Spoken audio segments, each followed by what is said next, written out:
नमस्कार साथियों, मैं सौरभ शर्मा आप सभी का स्वागत करता हूं हमारे YouTube platform the English notebook पर। दोस्तों, जैसा कि हमने आपसे प्रॉमिस किया था कि हम जल्द ही आरएसएसबी एलडीसी भर्ती परीक्षा 2026 के बारे में विस्तार से हम चर्चा करेंगे और इसका निरंतर क्लासेज और पेपर सॉल्यूशन आपके लिए लेकर आएंगे। दोस्तों, उसी कड़ी में हम आपके लिए लेकर आए हैं पेपर सॉल्यूशन। जैसा कि आपको विदित है, यह एग्जाम 5 और 6 जुलाई को होने वाला है। दोस्तों, 2018 के अंदर 4 पारियों में एक एक एग्जाम के 2 पेपर होते हैं। कुल 4 पेपर इसके अंदर हुए थे और 12 अगस्त 2018 को जो पेपर हुआ था, उसका हिंदी सॉल्यूशन विश्लेषणात्मक रूप से मैं आपके लिए लेकर आया हूँ। उसी कड़ी में हम आगे बढ़ते हैं। दोस्तों, प्रार्थी शब्द में प्रयुक्त उपसर्ग है। पहला क्वेश्चन पूछा है, प्रार्थी शब्द में प्रयुक्त उपसर्ग है। प्रा, प्र, प्रत, प्रह। इसका आंसर ज्ञात करने के लिए सबसे पहले इस शब्द को हम अलग-अलग रूप में विभाजित करेंगे, 2 सार्थक रूप में लेकर आएंगे। इसका बनेगा प्र, धन, अर्थी। क्या बनेगा? प्र, धन, अर्थी। वैसे ही हमने इसको विभाजित किया तो हमारे सामने इसका उत्तर निकल कर आ गया कि इसमें प्र उपसर्ग है। प्रा ये नहीं है, प्रथ ये नहीं है, प्रह ये नहीं है, तो उत्तर क्या है? प्र, बी। उत्तर क्या है? बी। दोस्तों, इसका अर्थ होता है इच्छुक। क्या होता है? इच्छुक। प्रार्थी का अर्थ क्या होता है? इच्छुक।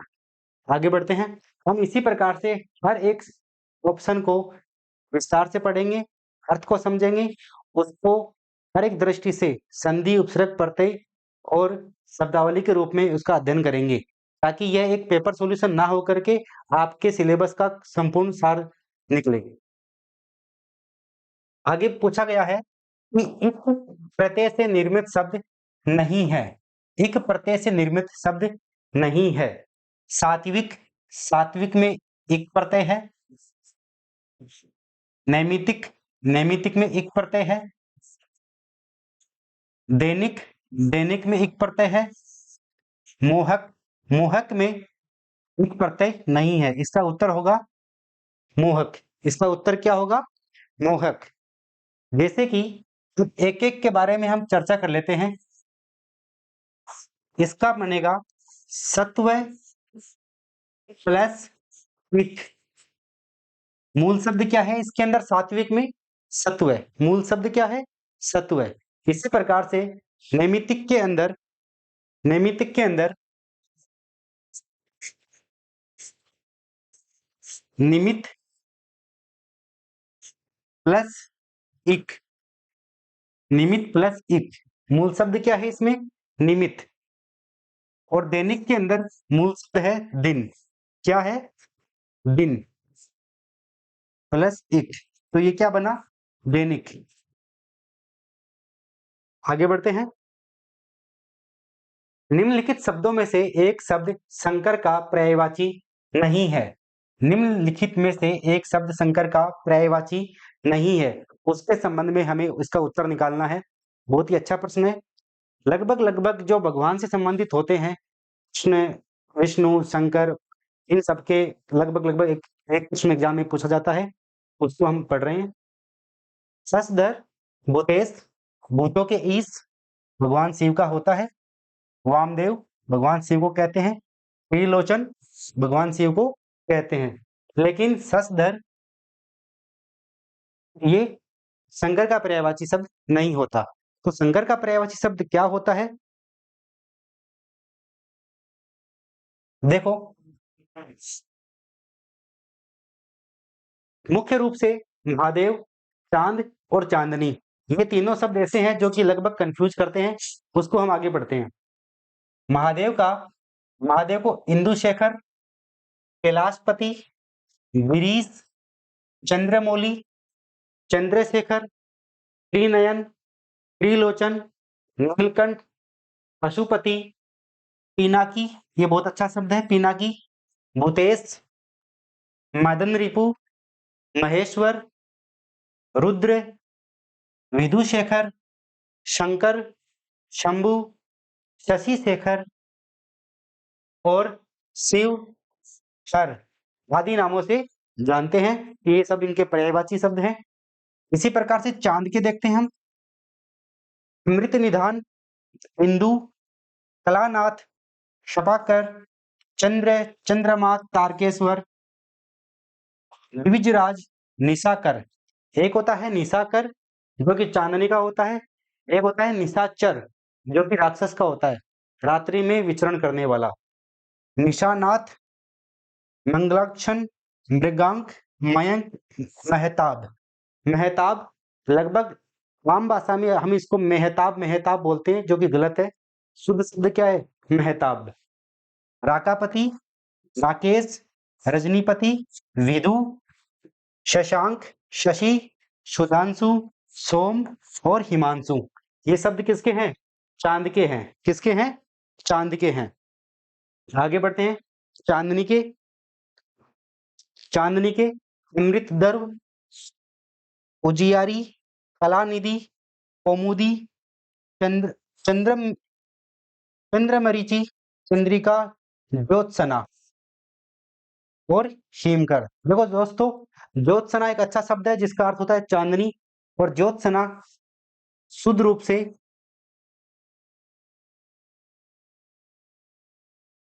इस प्रकार लिखा जाता है, कै भी आधा है और सै भी आधा है। शब्द शुद्धि के लिए महत्वपूर्ण शब्द है ये ज्योत्सना। कै भी आधा लिखा जाता है और सै भी आधा लिखा जाता है। अपने पिछले वाले प्रश्न के अंदर आते हैं कि शंकर का क्या नहीं है, तो शशधर नहीं है। कि शशधर नहीं है तो शशधर का अर्थ क्या होता है? शशधर का अर्थ क्या होता है? चंद्रमा। क्या होता है? चंद्रमा। शशधर का अर्थ होता है चंद्रमा। एक अपने वाक्यांश के लिए एक शब्द या फिर शब्द युग्म शशिधर या फिर शशधर, इसके अंदर एक शब्द युग्म पूछ लिया जाता है कि दोनों का शब्द युग्म की दृष्टि से दोनों का अर्थ बताओ। शब्द युग्म की दृष्टि से दोनों का अर्थ पूछ लिया जाता है। तो शशिधर इसका मतलब होता है शिव, भगवान शिव, शंकर। और शशधर का मतलब होता है चंद्रमा। क्या होता है? चंद्रमा।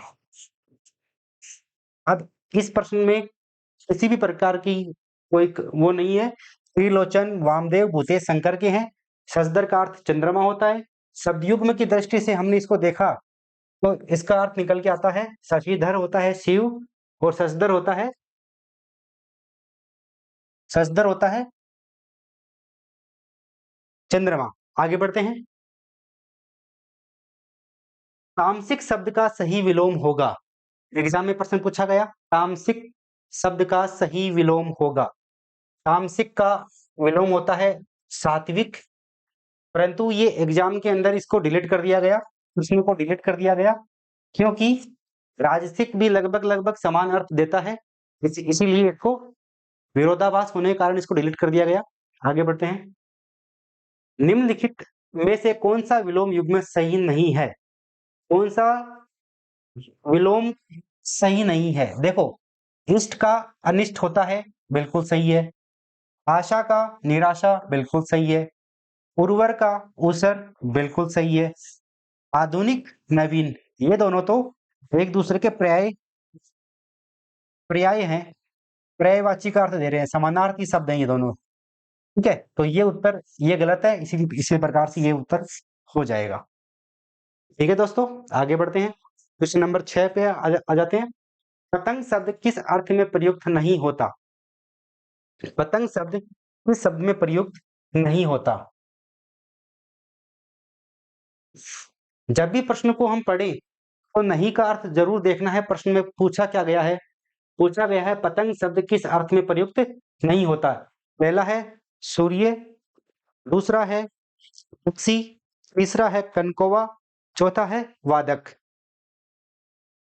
पतंग का अर्थ सूर्य होता है, पक्षी भी होता है, तनकोवा भी होता है लेकिन वादक नहीं होता। ये अनेकार्थिक शब्द होते हैं, इनको हमें रटना ही है, एक फ्लो है रटने का कि कौन सा शब्द कब पढ़ना है, वो हम जल्दी आपको बताएंगे इसके संबंध में। आगे देखते हैं, स्मरण और विद्वान शब्दों के लिए उचित विकल्प चुनिए। स्मरण और विद्वान शब्दों के लिए उचित शब्द चुनिए। पहला है याददाश्त या फिर सुधि, सुधि या फिर सुधि, सुधि या फिर सुधि, विद्युत या फिर विदत, विदत या फिर विद्युत। देखो, इसका अर्थ होता है, एक होता है सुधि,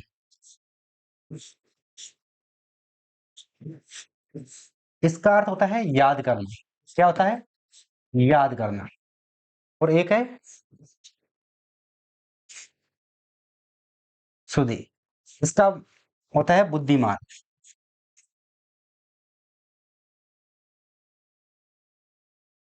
इसका अर्थ होता है बुद्धिमान। देखो, संस्कृत कहाँ पे आता है? स्मरण याद करना, विद्वान बुद्धिमान, उत्तर होगा ये सी। उत्तर क्या होगा? सी। आगे बढ़ते हैं, निशाकर निशाचर शब्दयुग में सही अर्थ है। अभी मैंने कुछ समय पहले बताया था आपको, निशाकर और निशाचर। निशाकर होता है चंद्रमा, निशाचर होता है राक्षस। ढूंढो कहाँ पे है? इसमें नहीं है, इसमें नहीं है, निशाचर ये होगा निशाकर।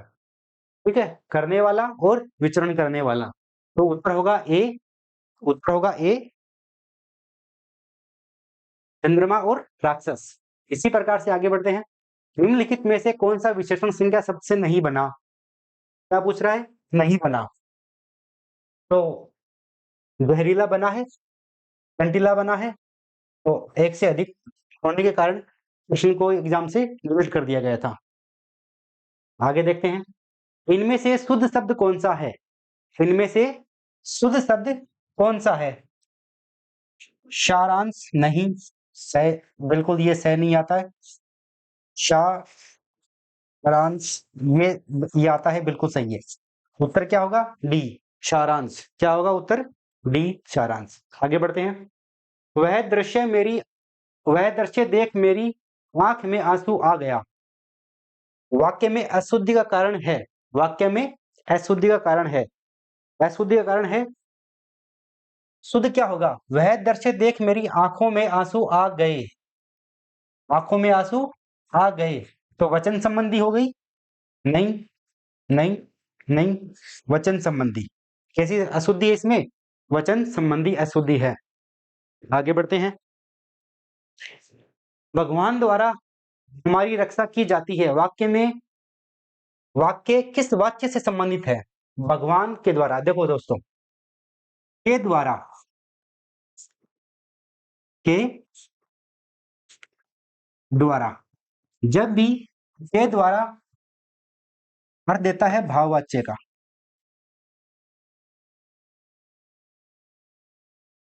किसका देता है? भाववाच्य का। के द्वारा, भगवान, भगवान द्वारा हमारी रक्षा की जाती है।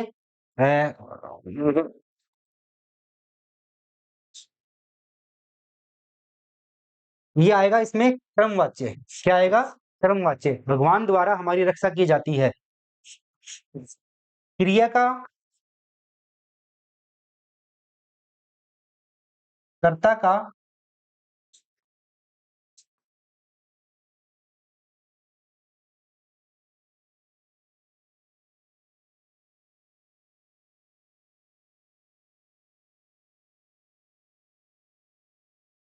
ठीक है, भगवान द्वारा हमारी रक्षा की जाती है, क्रमवाच्य।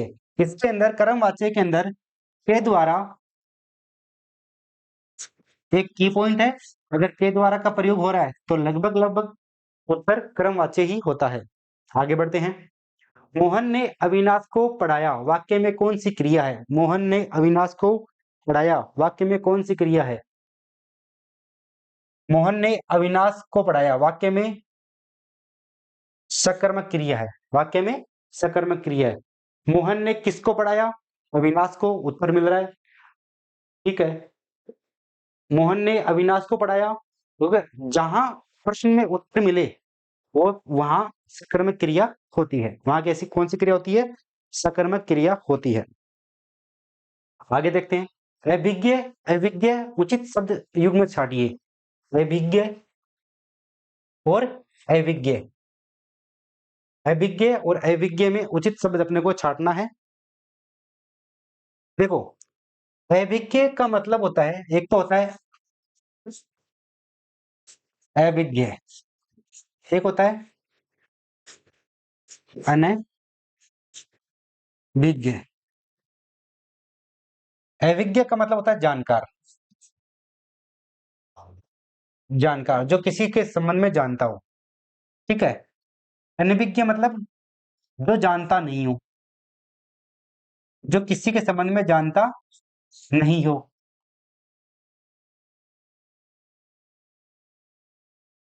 ठीक है। तो इसका अभिज्ञ का मतलब होता है जानकार, नहीं, नहीं, नहीं, जानकार। एक होता है विज्ञ, अविज्ञ, अविज्ञ का मतलब मूर्ख। एक होता है विज्ञ, मतलब विद्वान, मतलब कि विद्वान। तो दोनों का मैंने अर्थ बता दिया आपको। तो सही उत्तर होगा जानकार और मूर्ख, जानकार और मूर्ख। आगे बढ़ते हैं, संज्ञा शब्द इतिहास उपेक्षा मूल संज्ञा शब्दों के सही विशेषण विकल्प को छांटिए। इतिहास और उपेक्षा, तो इतिहास से बनेगा ऐतिहासिक, इतिहास से क्या बनेगा दोस्तों? ऐतिहासिक। और उपेक्षा से क्या बनेगा? उपेक्षित। तो देखो, अपेक्षित गलत, अपेक्षित गलत, उपेक्षा का उपेक्षा बिल्कुल नहीं रहेगा, उपेक्षित, उपेक्षा का उपेक्षित, और इतिहास का ऐतिहासिक। उत्तर बी। जब भी आप किसी भी प्रश्न का सॉल्यूशन करें तो यह याद करें कि इसमें अपन क्या क्या इसको काट सकते हैं जो कि गलत है, और सामने आपका उत्तर निकल के आपके सामने आ जाएगा। आगे बढ़ते हैं, आगे बढ़ते हैं, निम्नलिखित में अशुद्ध शब्द समूह का विकल्प छांटिए। राजमार्ग बिल्कुल सही है, ऋणी बिल्कुल सही है, होशियार बिल्कुल सही है, श्रीमती सही है। देखो, श्रीमती में ई की मात्रा छोटी नहीं आती, बड़ी आती है। हंसिनी सही है, मूर्ति भी सही है। ज्योत्सना, मैंने थोड़ी देर पहले बताया था कि ज्योत्सना क्या, ज्योत्सना हमेशा इस प्रकार से लिखा जाता है और इसका अर्थ होता है चांदनी। क्या होता है? चांदनी। तो ये गलत है इसके अंदर, ये सही है, प्रभु दिनांक जागृति सही है। तो उत्तर क्या होगा? सी। उत्तर क्या होगा? सी। आगे बढ़ते हैं, अशुद्ध वाक्य हैं वहां कौन कौन से लोग आए थे? वह उत्तीर्ण हो गया, सही है। ईमानदारी मनुष्य का श्रेष्ठ गुण है, सही है। यह महिला देखो, अशुद्ध पूछा लेकिन सही हो रहे हैं इसमें, इसी इसी कारण से ये प्रश्न एग्जाम में डिलीट हो गया था। आगे बढ़ते हैं, निम्नलिखित में से गलत विकल्प है। मैं प्रतिदिन गीता पाठ करती हूँ, कृतवाच्य। मुझसे इतना दुख सहा नहीं जाता, भाववाच्य। मैं इस गर्मी में नहीं सो सकता, कर्मवाच्य। और मजदूर लकड़ी काट रहा है, कृतवाच्य। देखिए इसको, तो देखो, मैं प्रतिदिन गीता पाठ करती हूँ, कृतवाच्य बिल्कुल सही है। मुझसे इतना दुख सहा नहीं जाता, भाववाच्य। देखो, नहा नहीं जाता, नहीं जाता, नहीं जाती, ये भाव को प्रकट कर रहे हैं, भाववाच्य। और मैं इस गर्मी में सो नहीं सकता, नहीं सकता, नहीं सकती, ये किसके लिए प्रयुक्त होते हैं? कृतवाच्य के लिए। तो इसके यहाँ पे कृतवाच्य आना चाहिए, गलत है। और ये है मजदूर लकड़ी काट रहा है, कृतवाच्य। उत्तर होगा इसके अंदर सी। उत्तर क्या होगा दोस्तों इसके अंदर? सी उत्तर होगा। आगे बढ़ते हैं, निम्नलिखित में से किस वाक्य में पूर्वकालिक क्रिया का प्रयोग हुआ है? पूर्वकालिक, एक क्रिया खत्म होने के बाद तुरंत दूसरी क्रिया को करना पूर्वकालिक क्रिया का संकेत है। अंकिता खेलकर पढ़ने बैठेगी, मोहन पत्र लिखता रहा है, मेघा भोजन कर रही है, चिड़िया दाना चुग रही है। देखो, खेल कर पढ़ने बैठेगी। खेलना और पढ़ना एक क्रिया, एक काम होने के बाद में दूसरा काम हो रहा है, तो उत्तर होगा ए। अंकिता खेलकर पढ़ने बैठेगी, उत्तर होगा ए। आगे बढ़ते हैं। युद्ध की इच्छा रखने वाला वाक्य के लिए एक शब्द है। युद्ध की इच्छा रखने वाला, युयुत्सु। क्या होता है? युयुत्सु। युद्ध की इच्छा रखने वाले को क्या कहते हैं? युयुत्सु। पिपासु क्या होता है? जिसे पानी या किसी और वस्तु को पीने की प्यास हो। पिपासु का मतलब क्या होता है? जिसे पीने की प्यास हो। जिसको पीने की प्यास हो वो पिपासु होता है। जिज्ञासु कौन होता है? जो जानने की इच्छा रखने वाला हो उसको जिज्ञासु कहते हैं। आगे बढ़ते हैं। लोकोक्ति व मुहावरों में सही अंतर ज्ञात कीजिए। मुहावरा पूर्ण वाक्य होता है, लोकोक्ति वाक्यांश मात्र होती है। लोकोक्ति और मुहावरा दोनों ही वाक्यांश मात्र होता है, नहीं, गलत है। लोकोक्ति और मुहावरा दोनों पूर्ण वाक्य होते हैं, नहीं, गलत है। लोकोक्ति पूर्ण वाक्य होती है, जबकि मुहावरा वाक्यांश मात्र होता है, ये बिल्कुल सही है। ये बिल्कुल सही है, याद करने वाली चीज है। आगे देखते हैं। निम्नलिखित में से किस विकल्प में हिंदी समानार्थक नहीं है? गजट। गजट बिल्कुल सही है। गजट को बोलते हैं राजपत्र। राजपत्र। सप्लीमेंट्री, पूरक, बिल्कुल सही है। एकेडमिक, शैक्षणिक, बिल्कुल सही है। प्रोविडेंट फंड, वेतन विधि, ये गलत है। प्रोविडेंट फंड का होता है भविष्य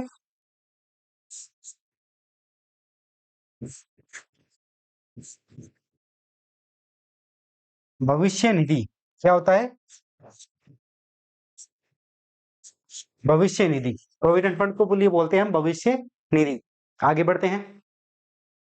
परमोत्सव शब्द में कौन सी संधि है? देखो, इसको यहां से पकड़ो। परमोत्सव। परमोत्सव। परम प्लस उत्सव। परम प्लस उत्सव। यहां से है लिया, यहां से ओ लिया, और क्या बना? ओ बना। क्या बना? ओ बना। तो क्या बनागा? पैर रे, क्या बचा हुआ है? मैं बचा हुआ है। और यहां से ओ आया, और यहां से पैसव, तो जोड़ दो इसको, बनेगा परमोत्सव। परमोत्सव शब्द बनेगा। तो ये इसका गुण है, ये है गुण संधि। इसका है गुण संधि का। ये इसमें सही उत्तर होगा गुण संधि। क्या होगा? गुण संधि। देखिए दोस्तों, गुण संधि के बारे में क्या पढ़ते हैं अपन? ए आ के बाद में ई, ए आ के बाद ऊ ऊ, और ए आ के बाद में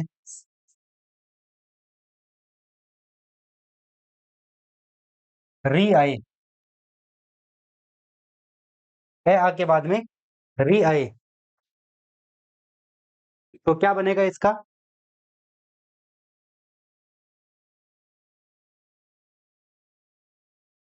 ए ओ अर। क्या बनेगा? ए ओ अर। तो कौन सा नियम फॉलो हो रहा है? ए आ के बाद में ऊ आ रहा है, तो ओ बनेगा, इसीलिए इसमें क्या है? गुण संधि है। आगे बढ़ते हैं। सदैव शब्द का संधि विच्छेद होगा। सदैव। देखो,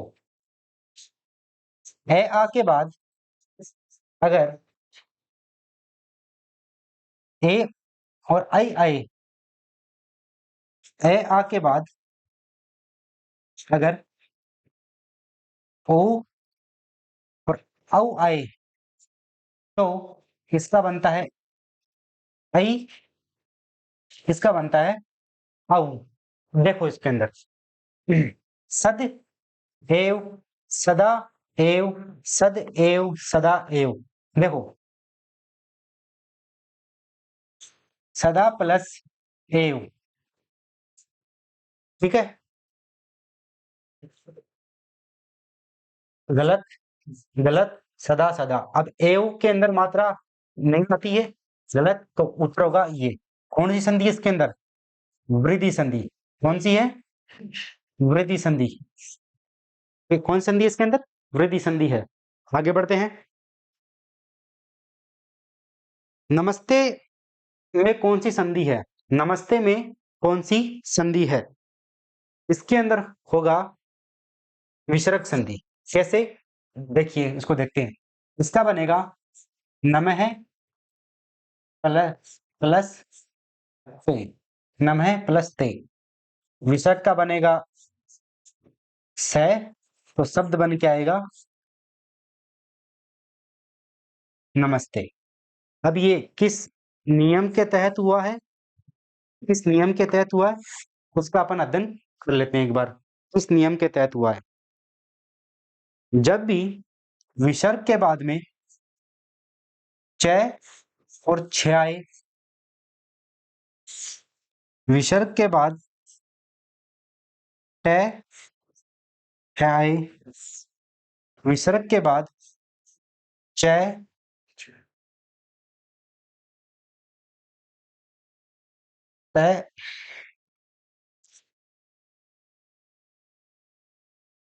त और द आए, त और द आए, तो क्या बनेगा इसका?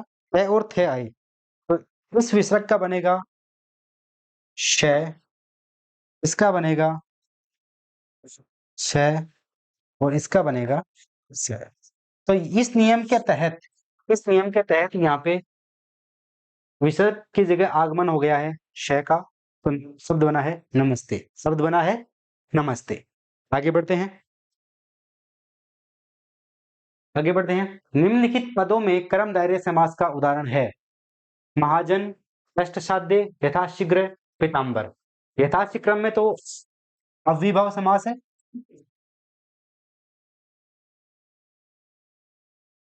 अव्ययीभाव समास है। लेकिन महाजन, महान है जो जन, कर्मधारय। पीताम्बर, पीले हैं वस्त्र जिनके, ठीक है। तो दो जगह ऐसे शब्द आ गए हैं, दो एक से अधिक उत्तर सही है, इस कारण से इसका ये प्रश्न को एग्जाम से डिलीट किया गया था। आगे बढ़ते हैं। जिस समास में दोनों पदों की प्रधानता होती है वह कहलाता है। देखो, द्विगु समास के अंदर प्रथम पद क्या होता है?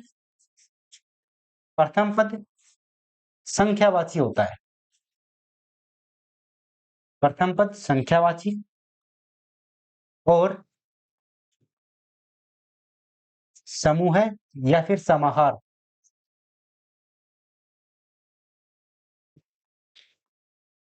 शब्दों का प्रयोग।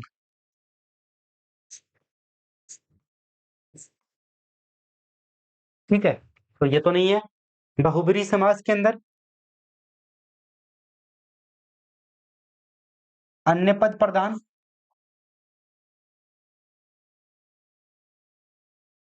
ठीक है, और कोई तीसरा अर्थ निकल कर आता है, कोई तीसरा अर्थ निकल कर आता है, ये भी नहीं है। जिस समास में दोनों पद प्रधान होते हैं वो होता है द्वंद्व समास। इसमें दोनों पद प्रधान होते हैं, इसमें दोनों पद की प्रधानता होती है। तत्पुरुष समास में प्रथम पद प्रधान होता है और विभक्ति चिन्हों का प्रयोग किया जाता है। आगे बढ़ते हैं।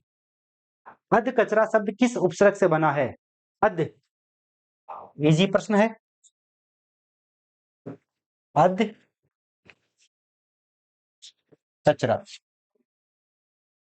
है, नहीं, अध बिल्कुल सही, आद नहीं, आदि नहीं, ठीक है। आगे बढ़ते हैं। कुपात्र शब्द, कुपात्र में कौन सा उपसर्ग है? कु पात्र इजी है। कै नहीं, नहीं बिल्कुल सही है, कुछ नहीं, ठीक है। आगे बढ़ते हैं। उपनाम शब्द में उपसर्ग है उप,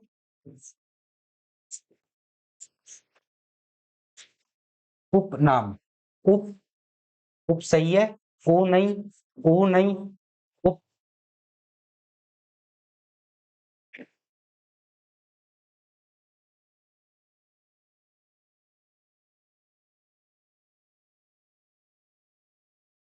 ये लो, ठीक है। ये भी नहीं, ये मैंने टाइपिंग मिस्टेक थी, इसको सही कर दिया है। उप ऑप्शन ए बिल्कुल सही है, करेक्ट आंसर है। आगे बढ़ते हैं। बुलावा शब्द में कौन सा प्रत्यय है? बुलावा शब्द में कौन सा है? तो वा नहीं है, लावा नहीं है, आवा है। क्या है? आवा है। कुछ प्रश्न ऐसे होते हैं जिनके बारे में अपन डिस्कस नहीं कर सकते, बिल्कुल सटीक बच्चों वाले प्रश्न होते हैं, लड्डू क्वेश्चन। आगे देखते हैं। निम्नलिखित में से किस शब्द में ईय प्रत्यय है?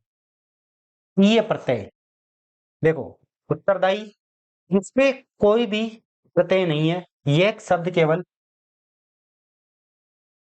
उत्तर प्लस दाई से मिलकर बना है, कोई भी इसमें वो नहीं है। शौर्य, मानवीय, देखो, मानव, ई है, मानव ई है, तो इसमें ई प्रत्यय है। अब देखो, दो अच्छे शब्द हैं अपने पास में, दो अच्छे शब्द हैं, कौन कौन से? एक तो है शौर्य, एक है लावण्य। एक तो है शौर्य और एक है लावण्य। इसके बारे में अपन चर्चा करते हैं। शौर्य, सूर प्लस ये से बना है शौर्य, और लवण प्लस ये से बना है लावण्य। लवण प्लस ये से बना है लावण्य। ठीक है, आगे बढ़ते हैं। शौर्य में ये पढ़ते हैं, लावण्य में ये पढ़ते हैं। शौर्य का मूल शब्द सुर है, लावण्य का मूल शब्द लवण है। आगे बढ़ते हैं। निम्नलिखित में से कौन सा शब्द बादल का पर्यायवाची है? बादल का पर्यायवाची, देखो, जलज, जल में जन्म लेने वाला कौन होता है? कमल। नीरज, कमल। जलद, जल को जन्म देने वाला बादल। तो बादल का पर्यायवाची शब्द क्या होगा? जलद। क्या होगा? जलद। आगे बढ़ते हैं। निम्नलिखित में से सोना शब्द का पर्यायवाची नहीं है। सोना शब्द का पर्यायवाची शब्द नहीं है।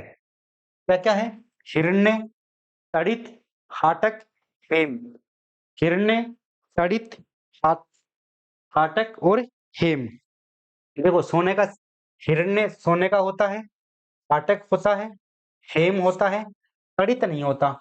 तड़ित नहीं होता। तड़ित किसका होता है? तड़ित होता है बिजली का। किसका होता है? बिजली का। आगे बढ़ते हैं। हलाहल का विलोम शब्द होगा, देखो, हलाहल का मतलब होता है जहर, विष, या विष। तो ये इसका क्या है? पर्यायवाची है। गरल का मतलब भी विष, ये पर्यायवाची है। और अमृत, सुधा का अर्थ होता है अमृत। क्या होता है? अमृत। तो इसका विलोम क्या होगा? सुधा। क्या होगा? सुधा। All clear? आगे बढ़ते हैं। कृत्रिम के लिए उचित विलोम शब्द लिखिए।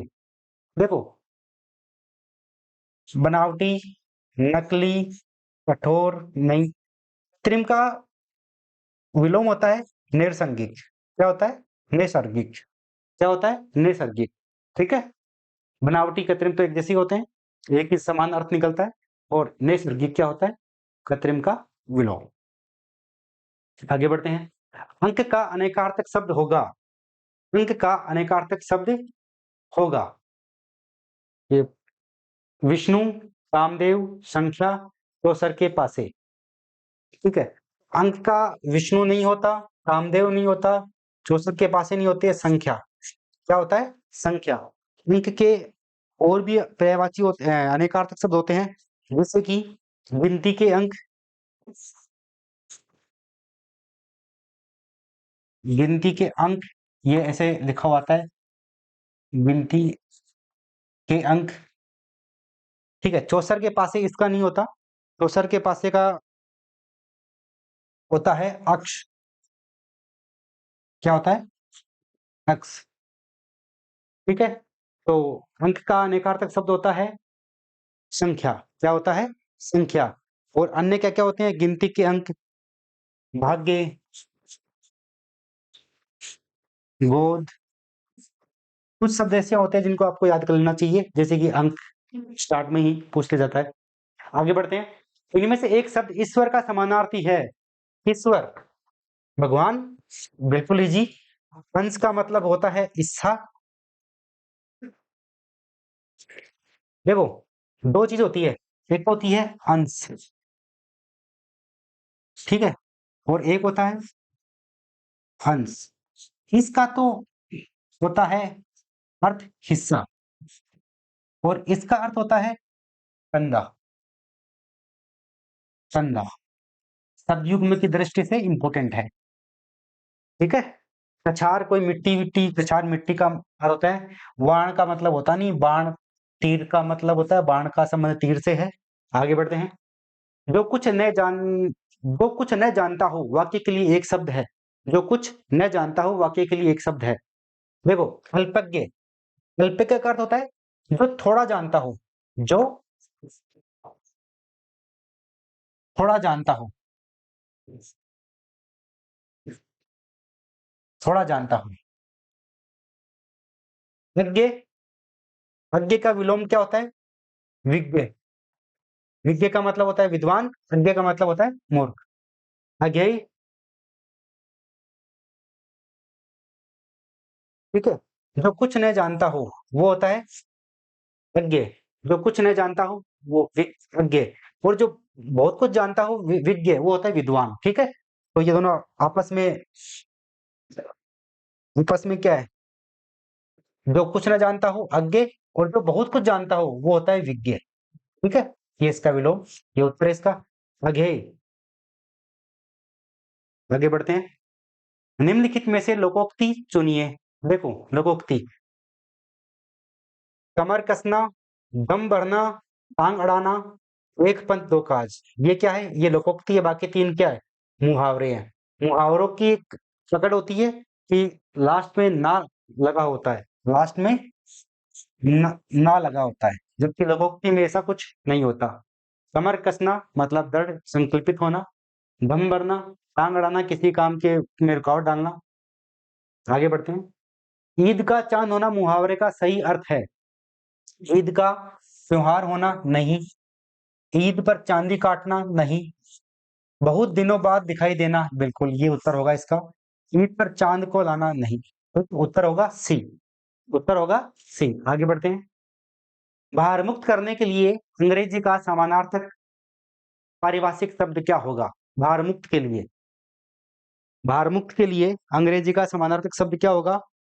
वो होगा रिलीव। क्या होगा? रिलीव, भार मुक्त करना, भार मुक्त करना, ठीक है।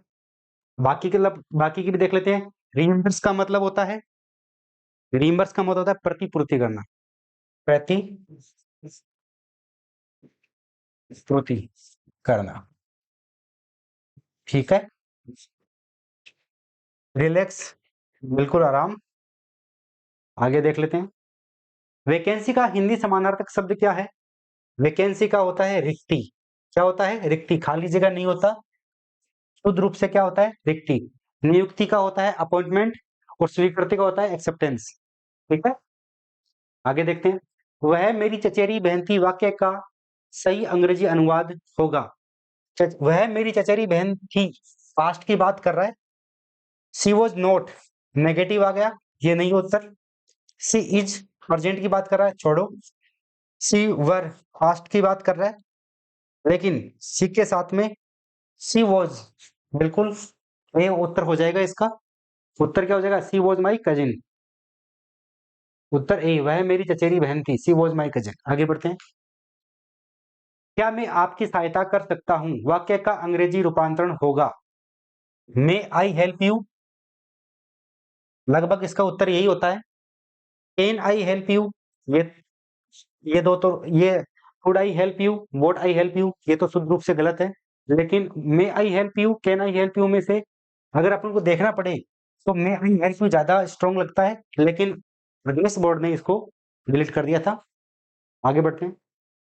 किसी सरकारी पत्र का उत्तर प्राप्त होने में देरी हो जाए तो पुनः याद दिलाने के लिए जो पत्र भेजा जाता है उसे क्या कहते हैं? पुनः याद दिलाने के लिए रिमाइंडर। पुनः याद दिलाने के लिए रिमाइंडर।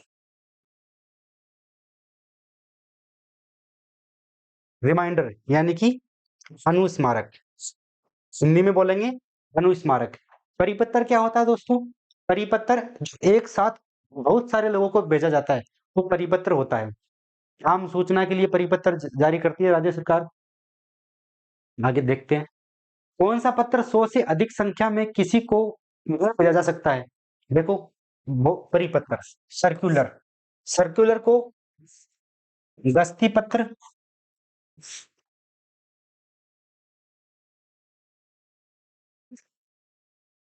घुमक्कड़, घुमक्कड़ पत्र, सर्कुलर आदि नामों से जानते हैं इसको। अनुस्मारक रिमाइंडर होता ही है, अपन जस्ट किया ही है। निविदा सूचना। निविदा दो प्रकार की होती है, खुली निविदा, बंद निविदा। आगे देखते हैं। पित्रानुमति शब्द का संधि विच्छेद है। पित्रानुमति शब्द का सही संधि विच्छेद होगा, देखो, पित्र अनुमति, पुत्र अनुमति। अनुमति तो आएगा लेकिन मति मति ये दो गलत कर दो आप। ठीक है, क्रॉस मेथड से करते हैं। पुत्र पुत्र शुद्ध शब्द है पुत्र, तो उत्तर होगा बी। उत्तर ये नहीं होगा। अब देखो किस प्रकार से करते हैं इसको। देखो, इसके लिए पितृनुमति के लिए यण संधि। कौन सी? यण, यवर।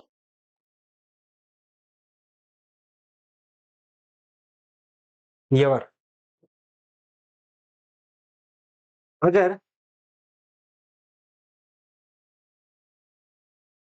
शब्द एक गलत होता है, ये शब्द गलत है, ठीक है, संधि के हिसाब से उत्तर होगा बी।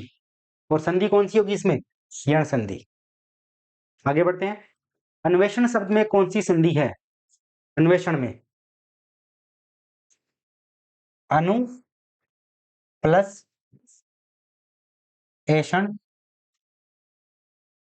अनु प्लस एषण से बनेगा अन्वेषण।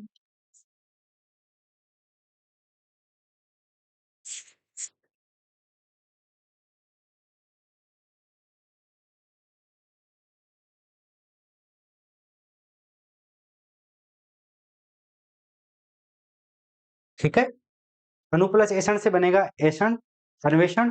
और ये होगी इसमें यण संधि। कौन सी होगी? यण संधि। आगे बढ़ते हैं। एषण के अंदर एषण इस प्रकार से लिखा नहीं जाता। एषण हमेशा इसी प्रकार से लिखा जाएगा, एषण के ऊपर मात्रा नहीं आएगी। ये याद रखने वाली चीज है। ठीक है, एक होता है दोस्तों एषणा, एक होता है एषणा। एषणा का मतलब होता है जो सांसारिक मोह में पड़ा हुआ व्यक्ति है उसको लिए एषणा का शब्द का प्रयोग करते हैं। किसका प्रयोग करते हैं? एषणा का। सांसारिक वस्तुओं को प्राप्त करने की जो इच्छा होती है उसको एषणा कहते हैं। सांसारिक वस्तुओं को प्राप्त करने की जो इच्छा होती है उसको एषणा कहते हैं। आगे देखते हैं। विद्यालय का सही शब्द, विद्यालय शब्द का सही विग्रह है विद्या में आलय नहीं, विद्या को आलय नहीं, विद्या से आलय नहीं, विद्या के लिए आलय। संप्रदान तत्पुरुष समास है। कौन सा समास है इसमें? संप्रदान तत्पुरुष समास। आगे देखते हैं। जलद, जलद शब्द का युग्म का अर्थ, जलद, जलद शब्द युग्म का अर्थ है, देखो अभी थोड़ी देर पहले बताया था मैंने, जल है जय, जल में जन्म लेने वाला वो होता है कमल, जल को जन्म देने वाला वो है बादल। ठीक है, बहुत इजी था। आगे देखते हैं। इस क्रमांक में इंदिरा, इंदिरा शब्द का युग, शब्द युग्म का सही अर्थ है, तो इंदिरा और इंदिरा, इंदिरा होती है लक्ष्मी, इंदिरा होती है इंद्रा, इंद्रा और इंदिरा। लक्ष्मी इंद्र की पत्नी सची, या फिर बी इंद्र की पत्नी सची या लक्ष्मी, और इंद्रा, इंद्रा अर्थ और नाम, और अर्थ और लक्ष्मी, अर्थ और लक्ष्मी। इसका इंदिरा होती है लक्ष्मी और इंद्र की पत्नी सची। ऑप्शन ए करेक्ट उत्तर है इसका। ऑप्शन ए करेक्ट उत्तर है इसका। इसके बारे में कुछ अध्ययन कर लेते हैं। एक तो होता है सची। सची, सची को चाहे सची इस प्रकार से लिखो, चाहे सची इस प्रकार से लिखो, दोनों ही सही है। सची और सची, एक तो ये शब्द है, दूसरा है सूची, दूसरा है सूची। ठीक है। सूची का अर्थ होता है पवित्र। क्या होता है? पवित्र। सूची का अर्थ होता है पवित्र। और सची का मतलब होता है इंद्र की पत्नी। क्या होता है? इंद्र की पत्नी। पत्नी बड़ी हमेशा, छोटी नहीं आती।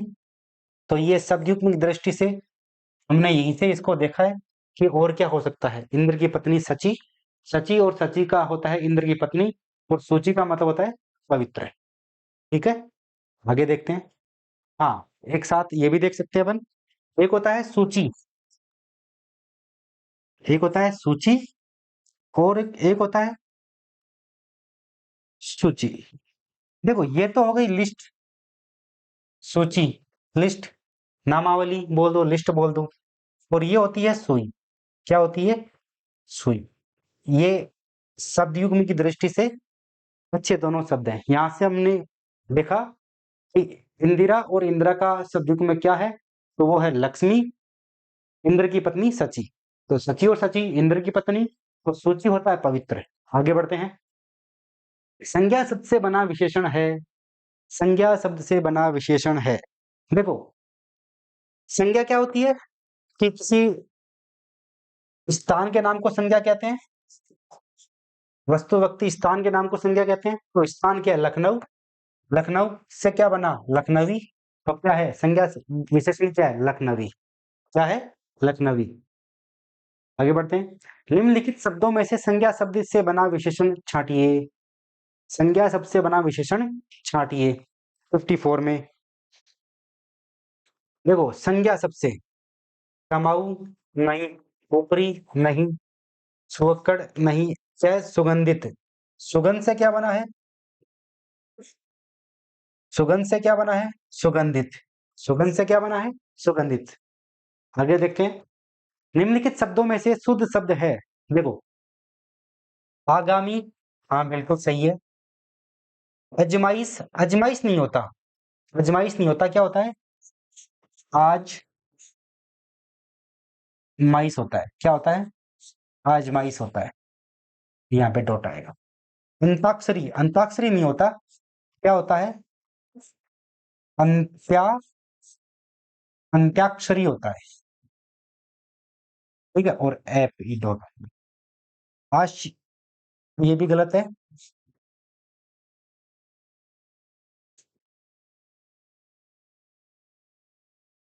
आशीर्वाद होता है। ठीक है, ये शुद्ध शब्द है। और इसको अगर अशुद्ध लिखते हैं तो क्या लिखते हैं अपन? आगामी। तो आगामी कुछ नहीं होता, क्या होता है? आगामी होता है। तो शुद्ध शब्द क्या है? ये है। सभी के मैंने बता दिए हैं। ठीक है, आप इसको नोट कर सकते हैं। आगे देखें। वृतनी की दृष्टि से शुद्ध शब्द है। देखो, कवित्री बिल्कुल सही है, प्रतिभूति बिल्कुल सही है, पड़ोसी गलत है। पड़ोसी में एक मात्रा आती है। बीमार गलत है, बीमार बड़ी मात्रा आती है। तो इसमें दो शब्द गलत हैं, दो शब्द सही हैं। इसीलिए प्रश्न को क्या कर दिया गया? डिलीट कर दिया गया। आगे बढ़ते हैं। शुद्ध वाक्य वाले की विकल्प का चयन कीजिए। शुद्ध वाक्य वाले विकल्प का चयन कीजिए। मैं रविवार के दिन घूमने जाता हूँ। देखो, रविवार भी आया है और दिन भी आया है, तो अशुद्ध हो गया, ये गलत हो गया। आपका कमीज छट गया है, कमीज के लिए छट गई है, ये गलत हो गया। राजस्थान के लोग मेहनती हैं, उसकी भाषा देवनागरी, देवनागरी है नहीं, उसकी लिपि देवनागरी है। क्या है? उसकी लिपि देवनागरी है। लिपि, दोनों में छोटी मात्रा आती है लिपि में। तो सही उत्तर क्या है? राजस्थान के लोग मेहनती हैं। ठीक है, उत्तर ये होगा। ये बाकी गलत क्यों है? रविवार के दिन रविवार भी है, और दिन भी है, गलत है। आपका कमीज फट गया है, गलत है, क्योंकि सही क्या होगा, आपकी कमीज फट गई है। उसकी भाषा देवनागरी है, नहीं, उसकी लिपि देवनागरी है। ठीक है, आगे बढ़ते हैं। वह सबसे सुंदरतम साड़ी है, वाक्य में अशुद्धि है। देखो, वह सबसे सुंदरतम साड़ी है, इसमें विशेषण के संबंध में अशुद्धि है। इस प्रकार से है, समझते, या तो वो ये लिखे कि कि वह सबसे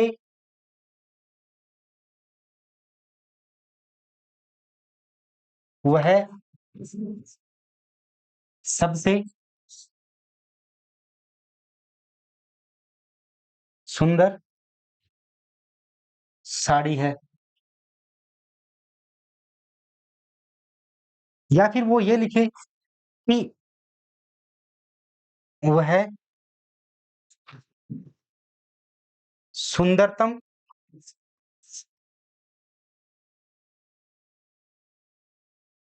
साड़ी है। या तो वह लिखे कि वह सबसे सुंदर साड़ी है, या लिखे कि वह सुंदरतम साड़ी है, जाकर के दोनों एक सही होगा। ये दोनों को मिक्स कर दिया, सबसे सुंदरतम दोनों साथ कभी प्रयोग प्रयोग में नहीं होते, इसलिए विशेषण संबंधी इसमें अशुद्धि है।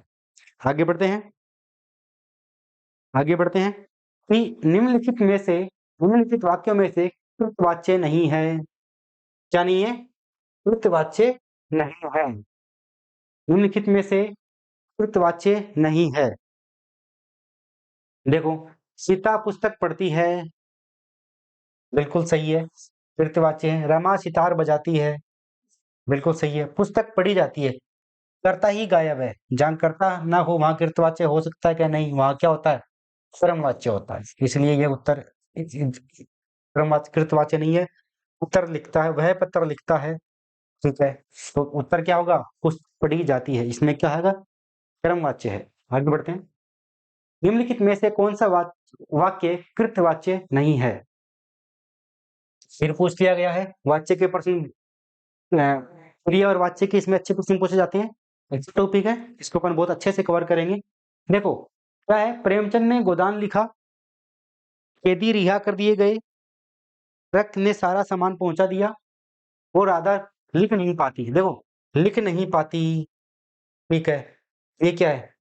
वाच्य है, ठीक है ना, असमर्थता प्रकट हो रही है। कैदी रिहा कर दिए जाएं, ट्रक ने सारा सामान पहुंचा दिया, प्रेमचंद ने गोदान लिखा। देखो, ने कारक चिन्ह का प्रयोग जहां पे आता है वहां पे कृतवाच्य होता है। क्या होता है? कृतवाच्य होता है,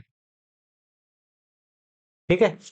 कैदी रिहा कर दिए जाए, ये क्या है? कर्मवाच्य, इसमें कृतवाच्य नहीं है। इसमें क्या नहीं है? इसमें कृतवाच्य नहीं है, इसमें कर्मवाच्य है, क्योंकि कर्ता उपलब्ध नहीं है इसमें। आगे बढ़ते हैं। निम्नलिखित में से किस वाक्य में क्रिया सकर्मक रूप में है? वह नहाकर आया, उसने आम खाया, मछली तैरती है, वह वे डूब गए। डूब गए अकर्मक, मछली तैरती है अकर्मक, उसने आम खाया, प्रश्न का उत्तर मिल रहा है, उसने क्या खाया? आम, ठीक है। उत्तर क्या है? बी, उसने आम खाया। 61 में क्या है? सकर्मक रूप किसमें है? उसने आम खाया। आगे बढ़ते हैं। जिस क्रिया का फल कर्म पर न पड़कर कर्ता पर पड़ता है उसे कहते हैं, उसको कहते हैं कर्मक क्रिया। सकर्मक क्रिया, अकर्मक क्रिया, द्विकर्मक क्रिया, ऋणार्थक क्रिया। तो इसका मतलब, जिस क्रिया का फल कर्म पर न पड़कर कर्ता पर पड़ता है उसे कहते हैं अकर्मक क्रिया। क्या कहते हैं? कर्मक क्रिया। देखिए, आगे बढ़ते हैं। किसी बात के मर्म को जानने वाला क्या होता है? मर्मज्ञ। क्या होता है? मर्मज्ञ। किसी किसी बात के मर्म को जानने वाला को एक शब्द है मर्मज्ञ। मिताहारी शब्द के लिए वाक्य वाक्यांश छाटिए। मिताहारी, मित प्लस आहारी, मित प्लस आहारी, मित प्लस आहारी, कम भोजन करने वाला। आहारी, कम भोजन करने वाला। अब देखो, मिताहारी के लिए क्या बनेगा? कम भोजन करने वाला, मित प्लस आहारी, ठीक है। कम खर्च करने वाला, मित वही, क्या है? मित मितव्ययी। क्या बनेगा? मितव्ययी बनेगा। और कंजूसी बरतने वाले के लिए क्या बनेगा? कंजूसी बरतने वाला वो होता है दर्पण।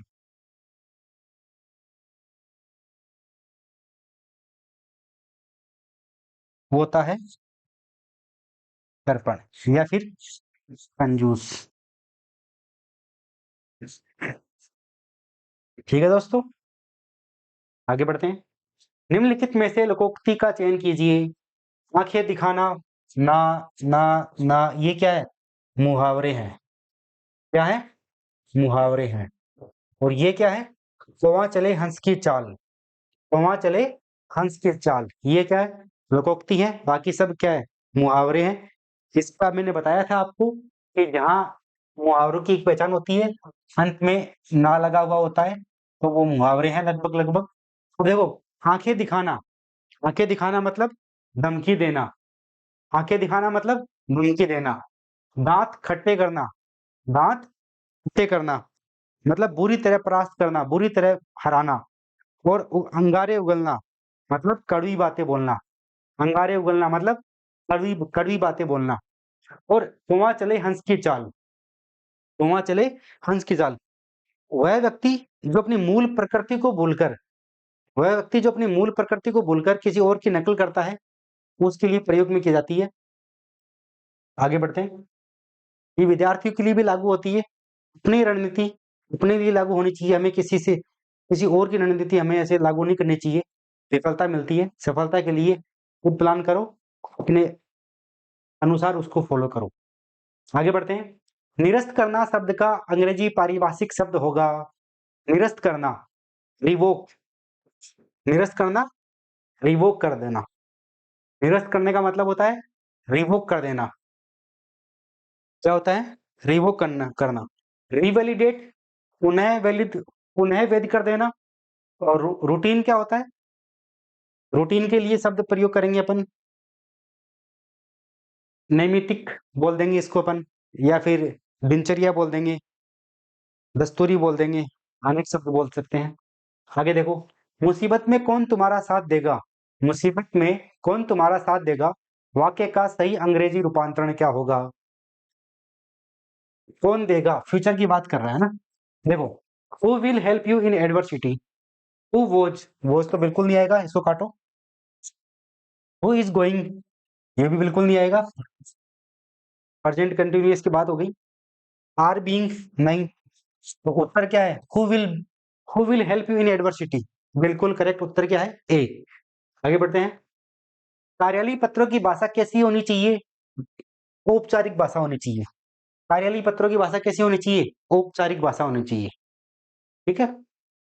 चित परिचित को लिखे जाने वाले पत्र, उनकी भाषा, बोलचाल की भाषा भी लिख सकते हैं। भाषा, कार्यालय पत्रों की भाषा होती है वो औपचारिक रूप से होती है। आगे बढ़ते हैं। निम्नलिखित किस विकल्प में संधि का सही प्रयोग नहीं हुआ? मात्र प्लस उपदेश,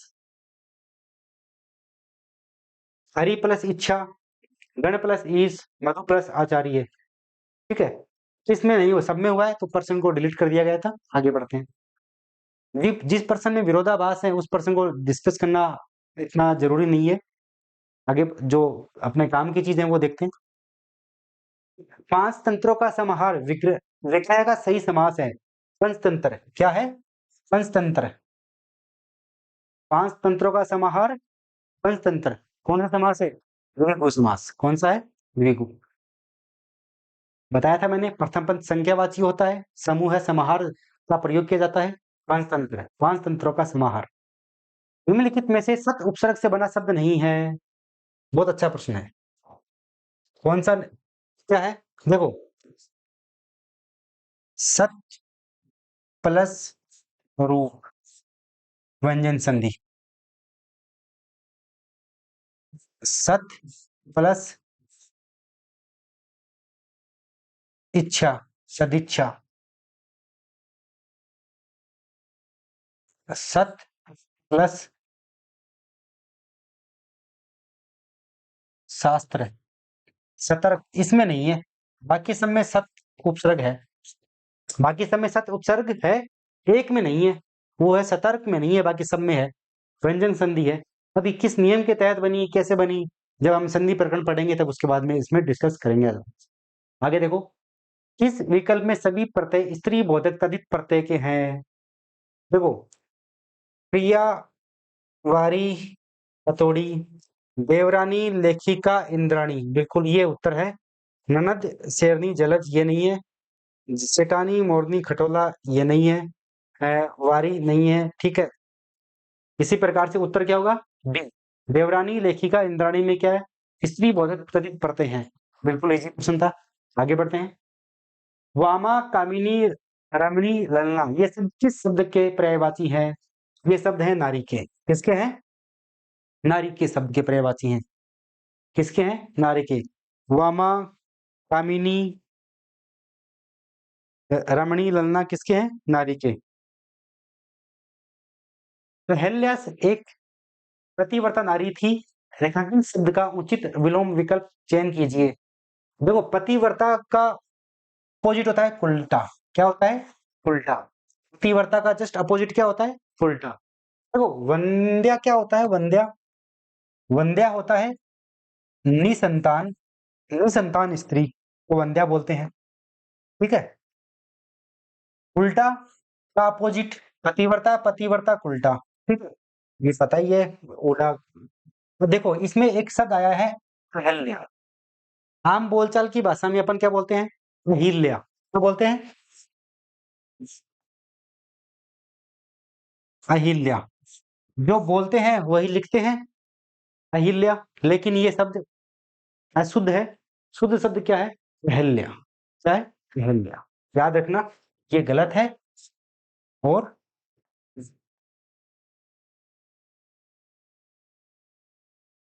ये शुद्ध है। शब्द शुद्धि की दृष्टि से आने वाले एग्जाम के लिए हमको ध्यान रखना है।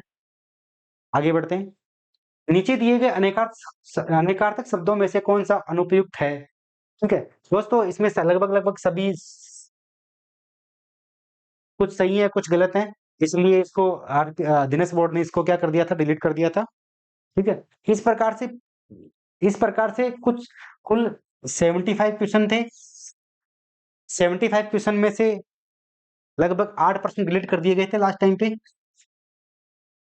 सेकंड पारी में, फर्स्ट पारी में। और अब निरंतर ये जो प्रश्नों के डिलीट होने की जो संभावना है वो धीरे धीरे कम होती जा रही है। आने वाले एग्जाम के अंदर ये प्रश्न बहुत आपको कम दिखाई देंगे डिलीट होने वाले, लगभग लगभग शुद्ध आते हैं, कोई दिक्कत नहीं है। दोस्तों, इस प्रकार से हमने दिनेश बोर्ड ने जो एग्जाम करवाया था 12 अगस्त 2018 को, उसका पेपर का हमने सॉल्यूशन किया है। 75 क्वेश्चंस में से 8 डिलीट थे। 67 क्वेश्चन हमने किए हैं आज। 67 को हमने विस्तार से चर्चा की है। इस पेपर को आप अच्छे से समझना, देखना, अपने दोस्तों के साथ में इसको शेयर करना। और हमारा टेलीग्राम चैनल है द इंग्लिश नोटबुक, उसमें इस पैनल की पीडीएफ आपको मिल जाएगी, वहां से इसको डाउनलोड कर सकते हैं आप। धन्यवाद दोस्तों, बहुत बहुत आभार।